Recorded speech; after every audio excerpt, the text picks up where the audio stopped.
चाचा हाँ ओ हे ये का उल्टा मुंह का बैठल बड़ा। सवेरे से आगे से अगला सकनिया हाँ। अब घाम से पिछला सकनिया। रुको जरा, सबर करो। नहीं सुरती खियावा। ठीक है बनाओ तनी अभी। चाचा हाँ चाय पीला बड़ा का हो। सवेरे ही हम चाय पी लेनी है, फिर एक बेर और पियनी है। मंगाओ ना तनी हम पी ली। ठीक बा मंगाओ तनी। ए बाबू तनी 2 कप चाय बना के ले आइयो। कोरिया तो बड़ा कैसे मत खियावा। चाचा हाँ एक गोभी तो बड़का बड़का फूटल बा। हाँ हाँ हाँ आई चाय आइल पी लो पहले तो बतियाओ ले।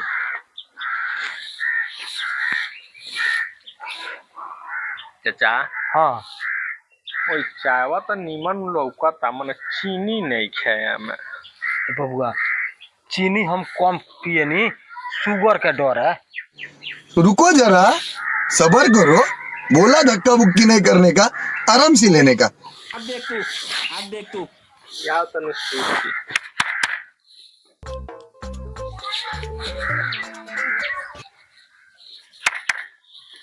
ओ चाचा ई तो मुँहे बिगड़ गइलो, पैसा से ना किनल का। बैसाखवा चौक पर से मंगवला बानी। बैसाखवा का हाँ कबो ठग उग दावला सन कनी हाँ यही कोभी बड़का बड़का फूटल बा, ओमे से देखा तनी काटलो बा। हाँ हाँ हाँ हाँ हाँ तनी हमरो के द, आगे सब अकेले अकेले खा जाइबो। बबुआ अभी कमे निकला था। मैंने सुना नु तू मैंने हद कर तारा। हमें हद कौन चीज करता नहीं। हद कुछ नहीं खा कर। अरे ये नु कौन है जो हमरो के द, सब कोभी तू ही खा जाइबो। ओइल बैठल आ चाय पी रहा का तो तोहरा चीनिए कम बा। कम बा तो ना बताएम चीनी कम बा। सुरती मंगल किने के हइले नहीं खे मंगल देहनी तो का तू फ्रीए के बा। ए मर्द तू तो हद कर देला हो। अब देख तू एमे कौन चीज हद हम कर देनी हो। इतना लालच के पीठे पर चलो उठा था।